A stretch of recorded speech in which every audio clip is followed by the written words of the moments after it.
Olá pessoas, meus caros estudantes, para quem não conhece esse que vos fala, sou o professor Francisco Rocha, estarei com vocês aqui durante alguns módulos para a gente poder tratar a respeito de ciência. E olha, eu posso dizer para você que é uma ciência mais de base, para que a gente possa entender alguns dos conceitos fundamentais da ciência que acabam explicando vários fenômenos do universo. E hoje, senhoras e senhores, eu lhes apresento, dá uma olhada na sua tela, exatamente matéria e energia. Essa daí é a nossa primeira aula para tratar sobre o assunto, tá?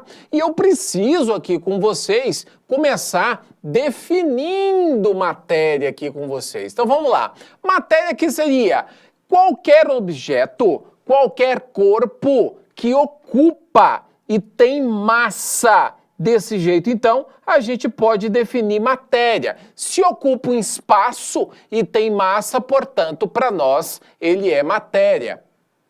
Obviamente, aí nós temos algumas consequências, porque se ocupa um determinado lugar no espaço, existe um princípio muito importante da matéria que a gente vai seguir, que é o princípio de que dois corpos não podem ocupar a mesma região, o mesmo lugar no espaço, tá? Não dá para eles se interpenetrarem, por assim dizer, no sentido de que os seus átomos, eles não podem ocupar o mesmo lugar no espaço, dentre outras propriedades da matéria. Olha, provavelmente uma das propriedades mais importantes que a matéria possui é exatamente o fato de ela possuir massa. Seja essa matéria, por exemplo, planetas e sóis inteiros que têm massas colossais, seja também, por exemplo, átomos, partículas do átomo, como por exemplo o próton, o nêutron e mesmo o elétron. Tudo isso aí acaba possuindo uma massa, só que uma massa, nesse caso, muito pequena, se comparada, por exemplo, com essa massa de planetas e até com a massa dos nossos corpos mesmo. Mas massa é uma característica essencial da matéria. Volta aqui para mim. Dessa forma, então, como eu disse para você, se a gente está falando que massa é uma característica da matéria, a massa, ela é exatamente traduzida por essa quantidade de matéria. A princípio, quanto maior a massa, maior a quantidade de matéria que um corpo possui. Uma outra coisa importante, massa não varia. Em que sentido, professor? É óbvio que você pode engordar ou pode emagrecer, só que quando você faz isso, você está então agregando mais massa, ou seja, aumentando e engordando, ou então você está perdendo essa massa, está perdendo matéria. Desse modo, então, você estaria emagrecendo. Entretanto, a massa em si ela não muda. Por exemplo, esse professor que vos fala tem nesse momento 90 quilogramas. Aqui no planeta Terra. Se eu for desse jeitinho mesmo, sem comer mais nem menos, beber mais água ou menos água, e for, por exemplo, para a Lua, a minha massa continua sendo 90 quilogramas.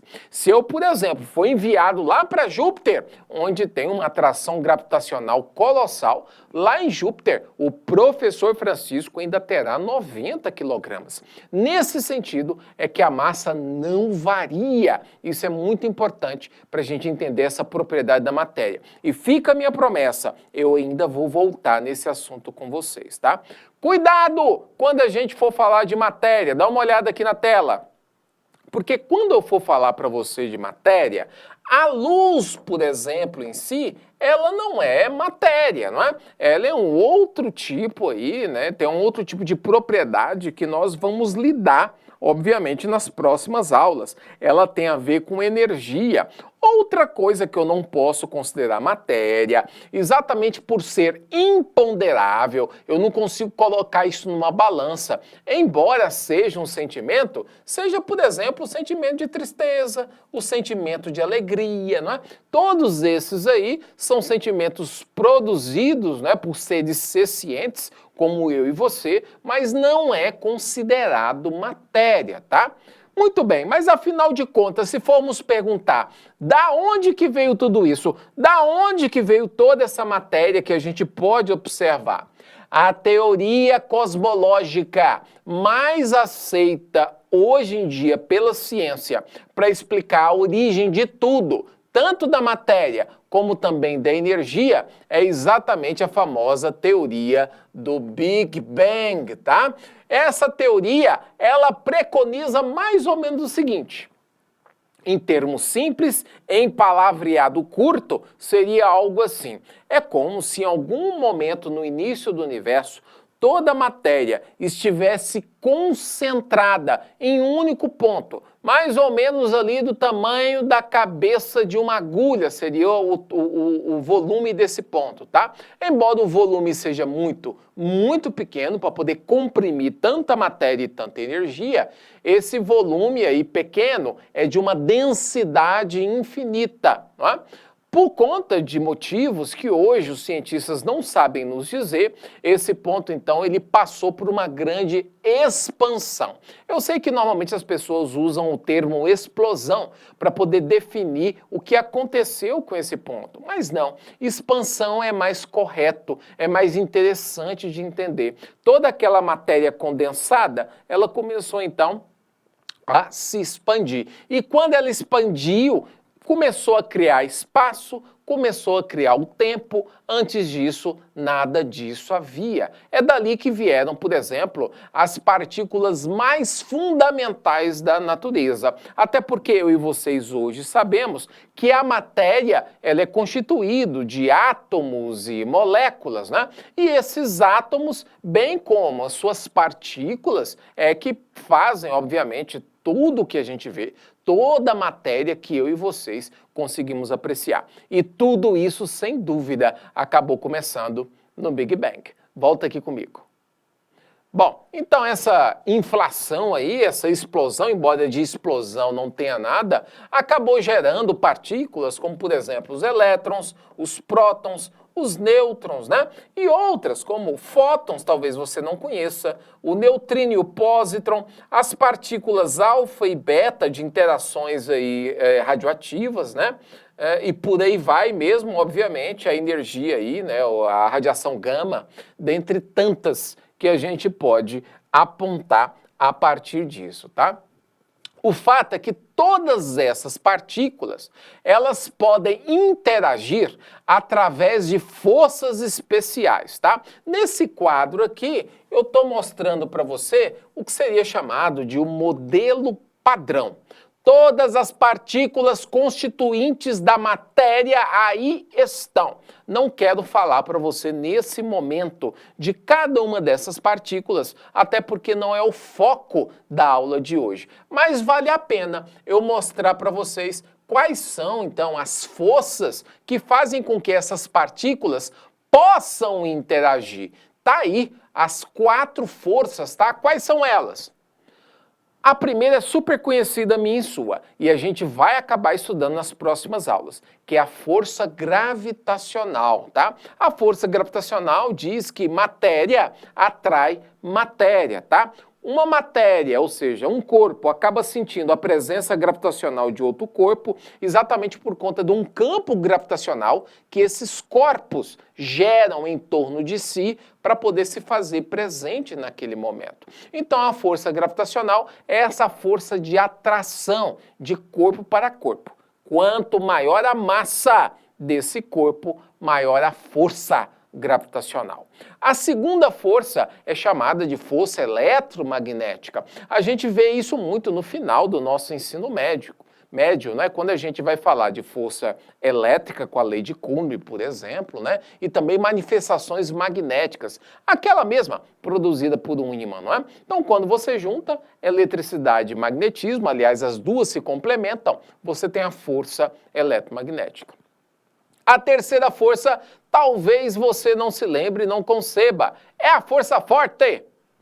A força forte, ela sempre vai atuar, nesse caso, para nós, no átomo, no núcleo atômico, tá? A força forte, por exemplo, é responsável por aquela manifestação atômica quando eu tenho a fissão, por exemplo, aí, do núcleo do átomo para poder gerar energia. Essa é outra forma que a matéria, então, pode interagir. A quarta e última força, ela é menos conhecida ainda por vocês, que é a força fraca. Ela tem a ver aí com situações de decaimento de partícula beta, que é mais ou menos aí um elétron energizado, tá? São essas quatro forças que acabam explicando, né, tudo no universo, todas as interações no universo, e a matéria, não é? Acaba, portanto, aí, né, sendo sujeita a essas forças de forma geral. Eu e vocês, tá? Estamos a todo momento sujeito a essas quatro forças que explica todas as forças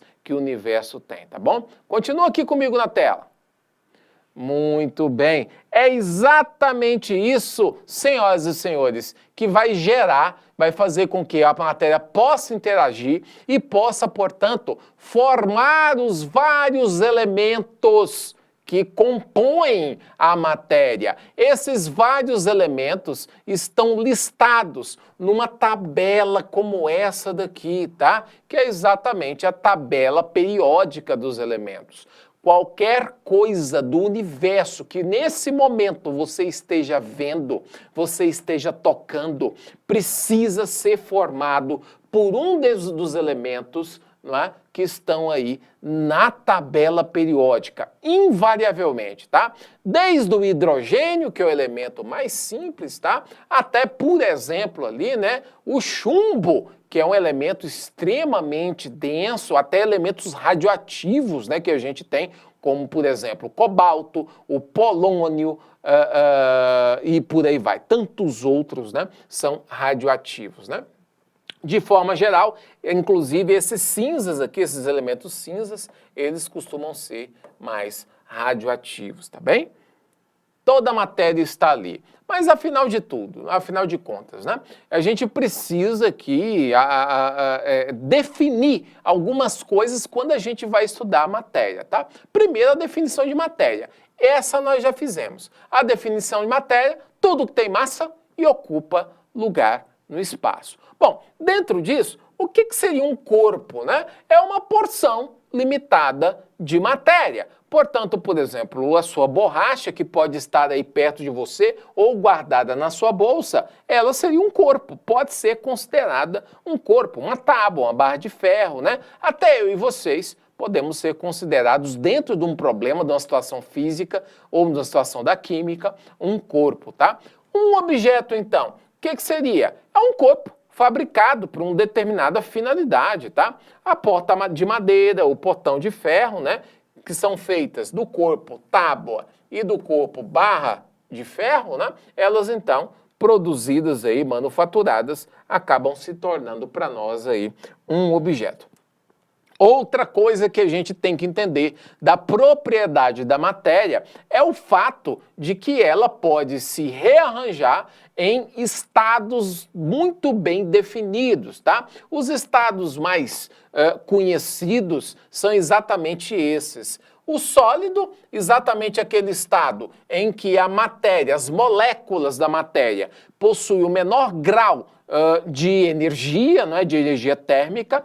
O líquido, sendo esse estado intermediário, no caso da água, vai de 0 até 100 graus em estado líquido, a uma pressão de 1 atmosfera, e o estado gasoso, que é o estado mais energético dos três, tá? O estado mais energético dos três aqui que a gente está listando. No caso da água, mais de 100 graus Celsius, você deve encontrar as moléculas de água dispersas de tal maneira que elas acabam entrando no estado gasoso.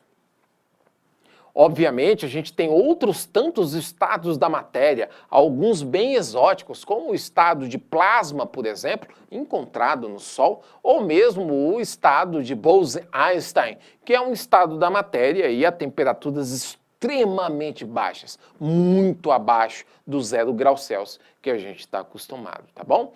Nós vamos continuar nas próximas aulas falando sobre esse assunto. Conto com sua presença, com a sua paciência, para que a gente possa, então, ainda desbravar um pouco mais dessa ciência, tá? Professor Francisco vai ficando por aqui, te agradecendo sempre. E nunca se esqueça, nós aqui, ó, eu e você, tamo junto. Um abraço, Até logo. Tchau, tchau, pessoal.